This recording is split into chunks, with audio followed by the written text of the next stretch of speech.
Well, howdy and welcome into the Mason and Zane show here in the spring of 2017. A couple changes from the It's About Us podcast last year, mostly the name and subject matters. We switched from football to baseball Yeah, for we've this already season. gone through a rebranding, and we're not even a year old. Yeah, so a couple changes coming for the show this year. Namely that we want to make it a little bit more professional of a production, even though it is just us two. We really want to put a little bit more work on it and polish it up, make it something that we feel like we can, brand ourselves off of, and just something that's a little bit more interesting and enjoyable for you, the listener. But so yeah, we're gonna be trying our best this year, and any comments that y'all have for us, that would be great. But to start off the first episode here in 2017, we're gonna be talking about college baseball, Texas A&M, as they get ready for the season, which starts next Friday against Bowling Green. 6 days from going back to Olsen Field. And I can't be there, but we Scrub. won't talk about that right now. A couple things just to let you know where we're going on this show. First of all, we're going to recap last year's epic ride to the Super Regional against TCU, talk about who's left the team, some of their replacements, the new pieces coming in this year. We have a scrimmage to dive into that happened today that we were both there to see, and then we'll preview the college baseball rankings, the schedule, and just the team in general. So to start off, Richard, how about we recap last year? 2016, the team I told everybody, if we don't win the national championship with this team, we're never going to win the national championship in any sport. Hopefully I'm wrong. It's just me being a pessimist, me being born with battered Aggie syndrome. Hopefully I'm wrong. If any team on campus is going to prove me wrong, it's going to be Rob Childress. Sorry, dang it, I'm so messed up already. But anyways, this 2017 team is going to look a lot different from the team that went to the Super Regional last year. Last year, 2016 team went 49-16. I believe that was a school record for wins. 20-10 in conference, all the way to the Super Regional. Spent 1 week atop the rankings before we went to Florida. Gainesville. We're not going to talk about it. Ags got swept. There were some great moments last year, notably Michael Barish's walk-off home run against Texas. That was awesome. Mm-hmm. A great series against LSU over Easter weekend. Mm-hmm. Skip over the Florida series. Swept a top 10 team, Mississippi State, on the road. And then Kyle Simon's no-hitter against Vanderbilt to seal that series win. Yeah. Especially with that being the rubber match against the top 5 team in the country. Mm-hmm. Ags couldn't get it done, couldn't wrap up the SEC regular season title. They lost the last game of the year, regular season, to Ole Miss. Gave Mississippi State, the team that we swept, a 1-game edge over us. Mm-hmm. They ended up winning. Ags did end up going to the SEC tournament, lost their first game, looked like it was going to be a short run in Hoover for our, I believe it was their 4th straight year in Hoover. Never really competed well in Hoover. And then the Ags turned around and won 4 in a row, beat Vanderbilt again in a rematch by 10 runs, came back in an amazing game in which Walker Pennington hit a home run against Ole Miss wearing the wrong jersey. Yeah. Beat Ole Miss, got to the semifinal, and just absolutely dominated number 1 Florida to win our first ever SEC championship in baseball of any kind. Mm-hmm. Great feeling. Then we went on to host our own regional, be a national seed. Olsen was rocking. You can tell me about it because I wasn't there. Yeah. I'm sure it was an amazing atmosphere. Olsen in general is an amazing atmosphere, but postseason baseball's got to be awesome. It's fantastic. Struggled with Binghamton in the first game of our regional. Then absolutely dominated Wake Forest. When I say Wake Forest, I mean dominated. Like absolutely dominated, like 22-2. Like 20 runs. Yeah. Just pushed them aside, like brushed them aside, no big deal. Beat Minnesota handily, and then set up the rematch that everybody was hoping for. Everybody knew we were going to get when they matched up the College Station and Fort Worth regionals. TCU came into our place and unfortunately knocked us off in a 3-game series. Lost game 1 8-2, won the second 7-1, and then dropped the third and dropped the rubber match 4-1. TCU went on to Omaha. The Ags went on home. much like our 1989 team, which a lot of people considered the best A&M team ever.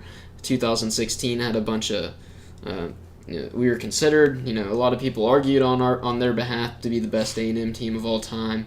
Both teams couldn't get to Omaha, and I really feel like hopefully sometime soon we can brush that, bad luck, bad juju off of us. Yeah, Aggies really seem to be snake bit when it comes to the postseason of any kind recently, and underachieving. It's sad, but hey, maybe we'll break it this year. In the future soon. That team, that 2016 team, a lot of them left. Most of them left. Most of them are gone. 6 out of 8 starting position players left, leaving only Homan and Chorby, the shortstop and center fielder, respectively. We lost 2 starting pitchers and definitely 3 of our best bullpen arms in Vincent, Ecker, and Schlotman. The starting pitchers I was talking about is Tyler Ivey, being a ding-dong and transferring. And then Kyle Simons got drafted in the 14th round. Notable draft picks were Nick Banks, 4th round to Washington. Big deal. I thought he was going to get an invite to Major League Spring Training. You told me I was wrong. You ended up being right. I'm going to listen to Mitch more often. Anyways, Jace Vines went in the 4th round to Kansas City. That's a big arm that we lost out of the rotation, rather. And then Mark Ecker in the 5th round was big. J.B. Moss went in the 7th. Vincent White in the 10th. I was really, really surprised that Boomer White left. Well, I mean, he had an outstanding year, and it felt like he's a little undersized to play big league ball. He doesn't really have a true home position-wise. Right. And it really kind of had my hopes up that we were going to return the SEC Player of the Year for his senior campaign. Yeah, I just think he jumped at the opportunity to Honestly, even be drafted. I which can't fault him. You can't fault him, but I don't unfortunately see him having much of a future in big league ball. But best of luck to him. I hope he proves me wrong. Yeah, I hope so too. I'd really like to see Boomer White because I think he's an outstanding baseball player. Set the SEC record for conference hitting streak, right? Or is that No, that was might have been Homan. I might be getting confused, but I thought he set the record for batting average in conference. That's what he did. Something he batted. like that. He batted over 400. Unreal. Yeah. Inside the SEC, the nation's best conference, batted over 400 with the number 1 team in the country last year, the number 5 team, number 18. Like the SEC had like 6 teams ranked inside the top 10. Yeah. At one point, it seemed like the Aggies were playing them all at their best and only really stumbled once. Yeah. But other notable losses: Ryan Burke had been at A&M forever, great up the middle, gone. Michael Barish, I think we mentioned the home run against Texas, forever cemented his name in Texas A&M lore. Yep. Right up there with the name Big John Byington, also wore number 5. Michael Barish actually going to big league spring training this time. Yeah. This year. Yeah, he is. Gonna go hang out with the Angels. They're in the Grapefruit League, right? No. I think they're in Cactus League with the Rangers. Yeah, no, I think Michael Barish, just on a side note, has a really good chance to, see big league action relatively quickly here for the Angels. They have no catching depth. They traded their true third string catcher Jet Bandy to the Brewers this offseason. So, I mean, Michael Barish just by necessity may be an August-September call-up. You never know. That'd be pretty cool to see. Other notable loss, obviously, Big Country, Hunter Melton, gone to the Rockies. Although I'm not going to miss his walk-up music. His walk-up music was awful. The worst walk-up music I've ever listened to. Please change that in the Rocky organization. Get that fixed, man. But, man, he could swing it. Jonathan Maroney, gone. He'd been at A&M forever. He graduated. Still hit the farthest home run I've ever seen hit at Olsen Field. Hit a grand slam over... Didn't hit the scoreboard. He hit it over the scoreboard. Dude could swing the stick. Absolute tank. Ronnie Gideon, who could hit off the bench, great guy. Really thought he was going to come back and have the starting job at first base. I did too. Yeah, I did too. He jumped at the opportunity, got drafted in the 23rd round by Milwaukee. Best of luck to him. It's not a high draft pick, but hopefully his bat can get him somewhere. I really picture Ronnie Gideon in the in the American League somewhere where he can DH because he's not a very good defensive player at all. Right. Dude can swing it. Yeah. Ryan Hendricks in the 5th round to Cincinnati had a subpar last year out of the bullpen. Really wild. Really thought he was going to be the closer. Mark Ecker stepped into that role. He went to Detroit. Mm-hmm. But Ryan Hendricks still, even though I feel like his draft stock dropped a lot, he still got drafted in the first 5 rounds. Yep. That's outstanding. Other than that, we lost Burke, Banks, Barish, White, Vincent, Moss, Simons, Ivy to transfer. Hendricks, Ecker, Gideon, Schlotman graduated. Vines, Maroney, Metten and Klein both transferred, and then Melton drafted. So it's a completely new team coming in here to It's 2017. a young team. It's very new. Yeah. It's very few of them have seen little, if any, college experience.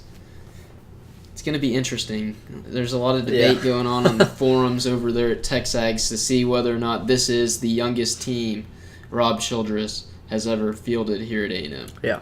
And he might have his hands full, but at the same time, they're still ranked 23rd in the country. Yeah, no, I mean, we've gotten a little bit of respect, and I think that's in large part kind of a legacy donation for the coaching staff and what they've been able to put together the last few years, but no doubt about it. This is a young team. They're going to have a lot to prove. As I was just making notes on the roster earlier, just seeing freshmen, just over and over and over again. This is a very, very young team, but I think Childress has proven himself, as a head coach and as a I don't think there's any doubt about developmental guy. So no, there's very few other guys that I would like to see young ball players under, and I think Childress is going to build something out of this team. Maybe not this year, but in the years to come, I think for sure. I think he's got a reputation around college baseball as a pitching guru. Mm-hmm. No matter who he loses, we said he lost 2 starters this year, 2 of his top 3 arms. Right. Ivy and Simons. And even going back to last year when we lost our ace, Tyler Stubblefield. He's lost a lot. Lost him off. Been able to replace it fairly quickly and very easily. Yeah, absolutely. So I feel like pitching staff, even though we lost a lot, is still going to be the thing to watch this year from this A&M team. Yeah, absolutely. And we can go ahead and get into that as we look at the scrimmage from earlier today. Yeah, so the Maroon and White scrimmage earlier today was a very entertaining affair, although at the outset of this, we do want to say our thoughts and prayers are with Kyle Richardson, the left-hander. Had a scary moment, when he just released the ball a little funny, and it sailed over the catcher to the backstop, and he it hit halfway up the backstop. Yeah, it was a bad pitch. At first, it was funny, and then you looked at the young man holding his left arm, and it's like, you don't really want to speculate, but it does not look good, and it took the trainer about 5 seconds to decide you're done out for the day. Yeah. Hopefully, it's nothing major, but.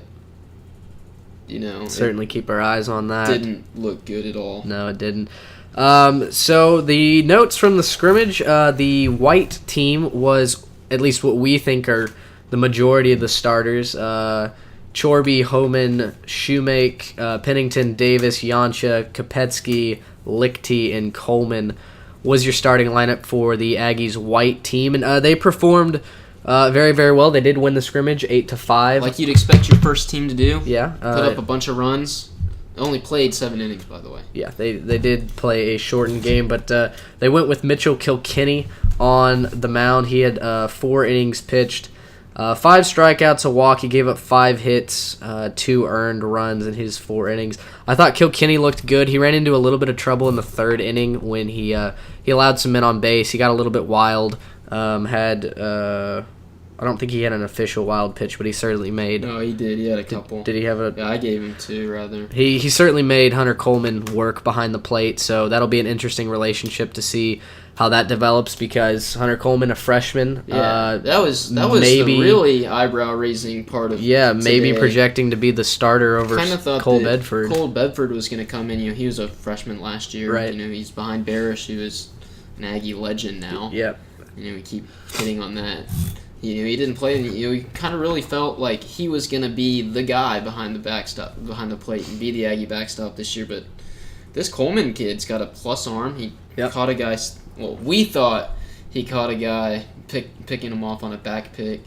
Rob said no, put him back. I'm not sure if it was situational, but he has pretty nice arm. Yeah, he does. He made a couple good blocks today. There were just some wild pitches he couldn't handle. I'd like to really see how the freshman calls a game. Yeah. See how he handles the SEC pressure and playing teams like Vanderbilt and LSU and how he calls games in those situations. Yeah. But, he looked really, really good. Yeah. When we'll see what Very happens with the bat. Traditionally, at least in the last few years, the Aggies haven't gotten a ton out of the bat from their backstop. But and I wouldn't really expect that to change with Coleman, at least not at first. 0 for 3 today. He did take an 0-2, or no, this was a full count fastball the other way. Hit a line shot right at the first baseman, got caught for the second out of that inning. But we'll like to touch on the other catcher for the Maroon team, Bedford. Yeah. He had a pretty nice He stroked it, hit it midway up the scoreboard, ball left the yard. So, I think, at least from what we saw, I think Bedford's probably the better bat, but, Bedford had defensive struggles last year, let a lot of pitches get by him in his limited action. So we'll just end up seeing who Rob Childress goes with. Maybe, it's a fluid situation. They're both young catchers. So yeah, you might want to rotate him quite a bit, depending on what he needs. Yeah, exactly. Maybe Coleman, this is all speculation because we don't really know. This is the first time I've ever seen him play. I don't know about you, but maybe he calls a better game than Bedford. Maybe he's smarter situationally than Bedford is. But from what we saw today and what we saw last year from Bedford, Bedford's got the better bat. And he's going to have an opportunity as the year goes on to maybe work his way back into that starting spot. Mm-hmm. So something to keep your eye on, definitely, but not a big deal to start off with. Yeah, the only other note that I have for the white team, Joel Davis played first base today. He's a senior. Probably one of the bigger parts of this, the leadership for this Texas A&M team, certainly a young team. He went 3 for 3 today, looked good at the plate, played decent defense over at first. An outstanding day at the plate, 3 for 3, 2 RBIs and a run scored. Yeah. Really good. Really going to need him to step in to his starting spot. As we mentioned, losing so much of your offensive production and expecting this team to not produce nearly as well as they did on the offensive side of the ball this year. Right. Pennington and Joel Davis are two seniors that are going to have to step into this new role that they've got and start to perform at a, top tier position. Right. Yeah. No, you definitely need them with so much youth and an experience. You're going to need them not only to lead the way in the clubhouse, but on the field as well. For the Maroon team, Kaylor Chafin got the start, and he struggled a little bit. He gave up 4 runs, only 2 of them were earned. But you and I were talking there at the game. We think that he may have a chance at being that Sunday starter, maybe the Tuesday night starter, just kind of depending. There's a lot that's up in the air as far as his pitching staff goes. As far as we can figure, Kilkenny, Corbin Martin, and Brigham Hill, maybe your starting 3. We'll just see. Those are all right-handers. It's worth noting Kaylor Chafin is a lefty, so we'll just kind of have to see what Childress decides to go with. The pitching staff changed quite a bit last year when we thought that we had set-in-stone starters, so Childress isn't afraid to move people around. He rides the hot hand a lot. He likes to go. He likes to throw who is the better pitcher at that time. We saw Kyle Simons at one point. He was the Friday night starter. At one point, he was the Sunday starter. Yep. Nobody's set in stone in this rotation in this pitching staff. And Kaylor Chafin's like you said, he's got a position to work his way into a starting role. Yeah. But I also kind of see him. He doesn't throw that fast. Right. He's throwing mid-80s. He was touching 90s. Yeah. Mid-80s for the most part. He's got a good breaking ball. Mm-hmm. I feel like he's going to be able to step into Ty Schlotman's spot from last year, his role from last year. Yeah. And I think that's a role that suits him. He's a lefty that can come out of the bullpen and crafty and get some outs. And you need one of those. We didn't have enough of those last year. We had Ty. That was it. Yeah. We definitely need more of that. But he looked good. We said Landon Minor had a really good curveball for that Maroon team. He was outstanding, I thought. I really liked that curveball. He's thrown kind of looked like a 12-6. Mm-hmm. He struck out just 2 guys with it in an inning and 2/3, and then Corbin Martin came in at the end of the day. Right. Just get some work in. The only preseason All-American we have on this team. Junior looks good. Know we can rely on him throughout the year. Yeah, no, he came in and looked dominant over our starters. I mean, he had 3 strikeouts in an inning and a third. Yeah, he only saw 4 batters and struck out 3 of them. Fastball had good life. He had a good breaking ball. Those 3 strikeouts were 3 of the top 4 guys in the order. Yeah, so encouraging maybe from the pitching standpoint, not so encouraging from the offensive standpoint. But it's a scrimmage. We'll see. I really want to see what Childress does with Martin because he is a preseason All-American. I wonder if he's going to be in what was Mark Ecker's role or Hendricks' role and be the closer, or if he's going to be used as a starter. Yeah. I'm really interested to see what Rob does with him. Yeah. Well, I think that about does it for the scrimmage. So now let's go ahead and just take a brief look at the rankings for the 2017 going into the season before we take a glimpse at the Aggies schedule. Aggies on the... This is a composite ranking done by CBSSports.com. They've taken the 6 major polls and basically given each school points for how well they rank in them. And only the schools that we play or inside the state of Texas or in the SEC is what we're going to give you. The consensus number 1 overall team in the country, unfortunately, is those TCU Horned Frogs.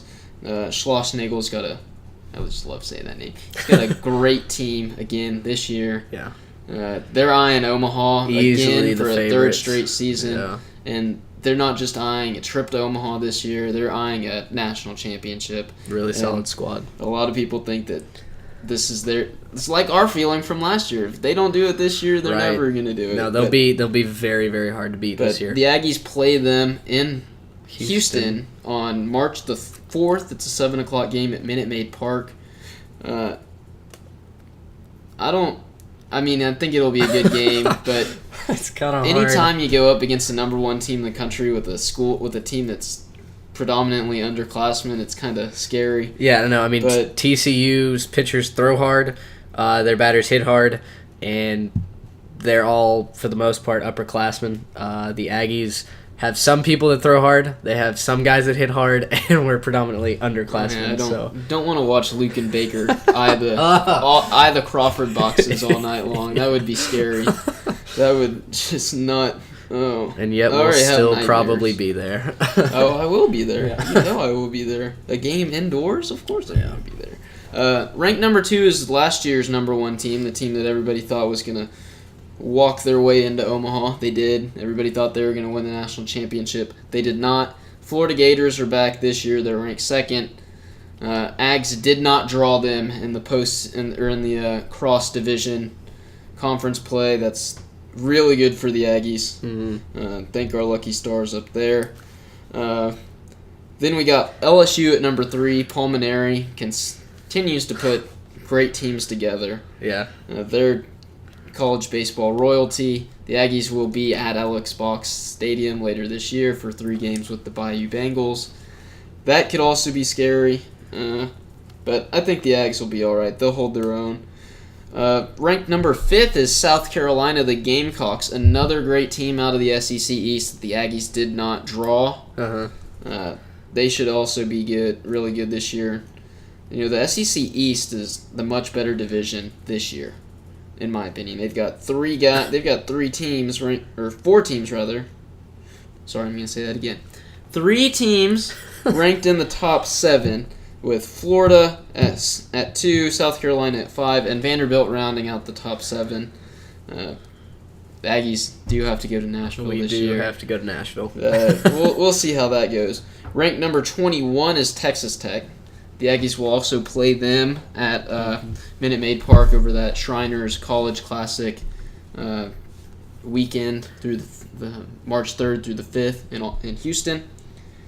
Red Raiders they hosted a regional last year. They want to get back to hosting a regional in Lubbock, even though they're a fun ball team to watch. You can't really get 3 other schools that want to go play in Lubbock for a weekend. No, yeah, Lubbock's kind of an inconvenient spot for a regional or super regional. But say what you will about Tech and any other athletic program, but their baseball team is very well run, very well coached, and they'll be fun to watch. They are a fun team to watch, absolutely. They will be really fun to watch. And then A&M and Ole Miss are tied for number 23 in the country in this composite ranking. Old Miss came in and spoiled our hopes at a SEC regular season championship last year. One game. Win one more game. One game. But anyways, the Rebs look to have a hot team again this year. Sure, there will be a bunch of fans out there in Oxford that are looking forward to some solo cup races and on and off the field, that is. Yeah. And your Ags are at 23, and then receiving votes, we've got Rice, Texas, UH, and Sam. Both Rice and Sam Houston make trips to College Station this year. Mm-hmm. With that, we'll go ahead and take a gander at the Aggies' 2017 season.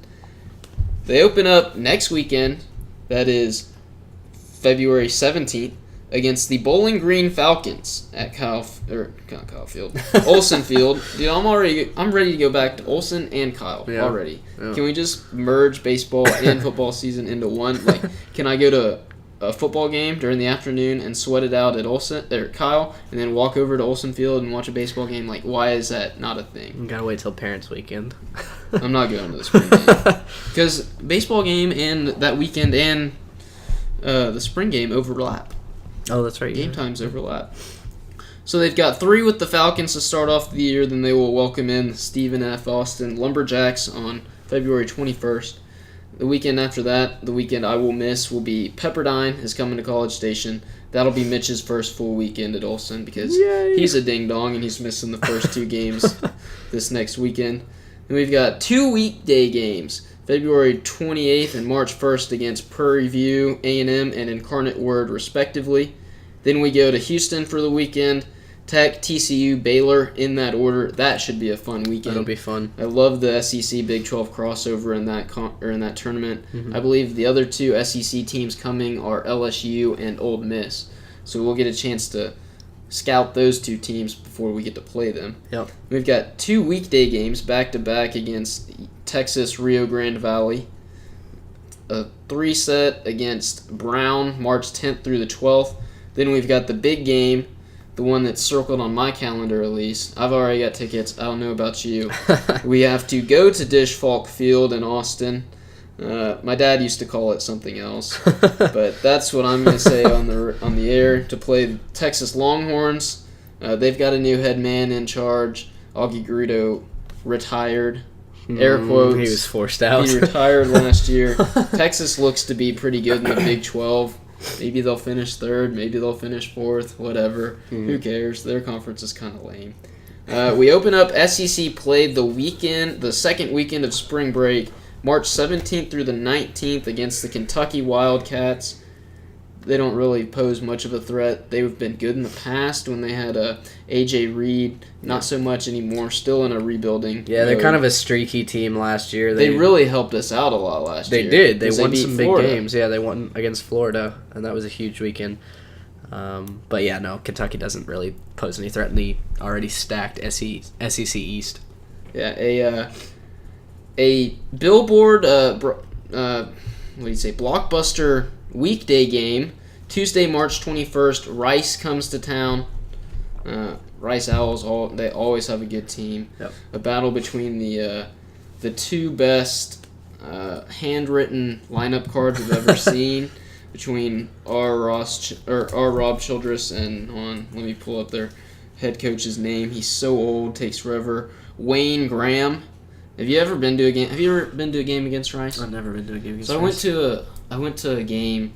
Rice was playing USF, just random. I was in Houston. Rice was in town. I was like, all right, I'll go see them.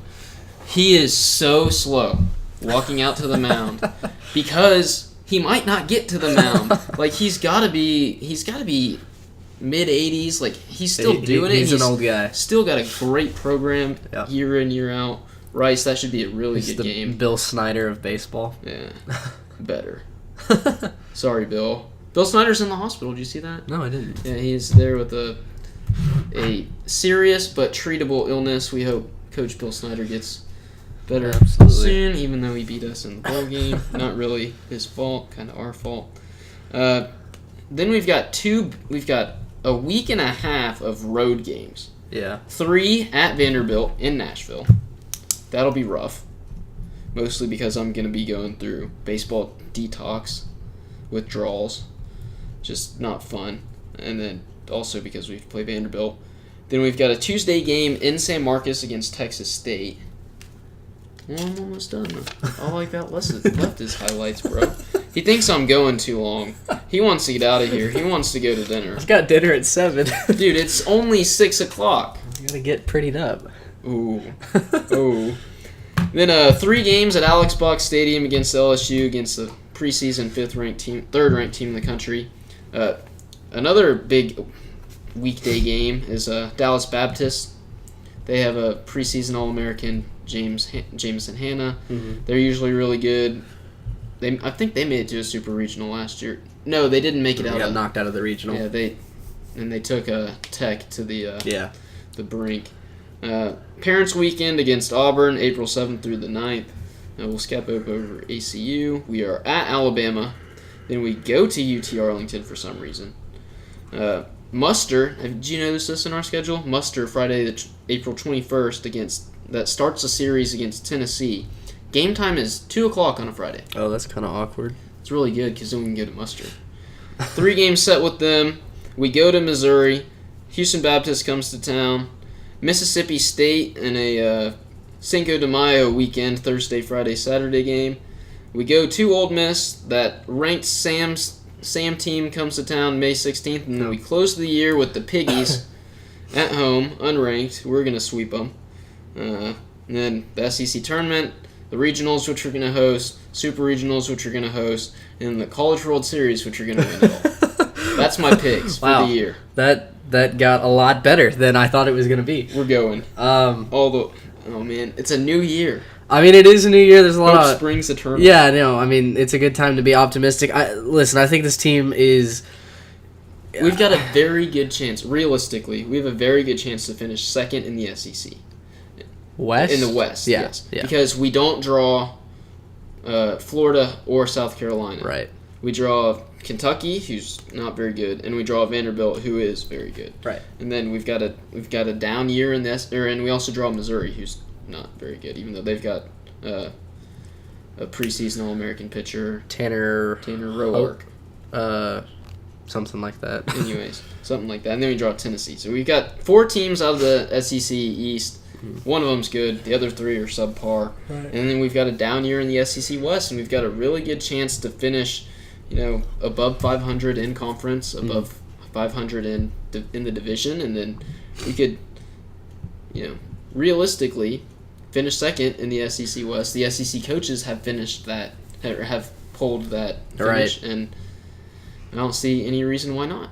Yeah, no, I mean, I think we have obviously a really good chance of getting to the tournament. I think the Aggies' path, if they're going to get to Omaha, is going to resemble Tech from last year, where we don't host a regional, but if we get a little help, we can host maybe a super regional, and then Olsen Magic is always helpful. But I think this is maybe a down year as far as what we've seen from the last 2 years, right, where the team has exceeded expectations as far as record-wise, obviously fallen short of the ultimate goal. But, I find it hard to believe that this young team can achieve so much that it took upperclassmen to do the last 2 years. I would love to see them prove me wrong, but realistically, I think we make a regional very easily, and I think we need some help in order to get to Omaha. But, obviously it could happen. No, I mean, Coastal Carolina won the national championship last year. A couple years ago, Stony Brook got to Omaha. Yes, they were a 4 seed.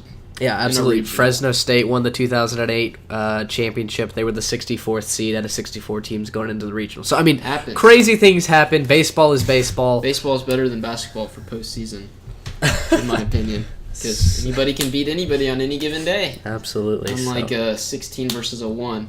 Yeah, no, that's a little unfair. But anyway, so... I'm excited. Yeah, I definitely am too. I'm a little bit sad that I'm missing Friday and probably the Saturday game. But anyway, can't wait to be back in Olsen on a regular basis, watching the Ags take it to the opposing team. But anyway, I think that's about it for us today in episode 1 of the Mason and Zane Show. We've certainly covered quite a bit, gave you a preview of the 2017 schedule and outlook for this Texas Aggies baseball team. And every week we will be keeping you up to date with what's going on here in College Station and baseball in general. Around the country, the SEC, it's here. It's time. It is time. So until next week, this is the Mason and Zane Show signing off. Y'all have a good week.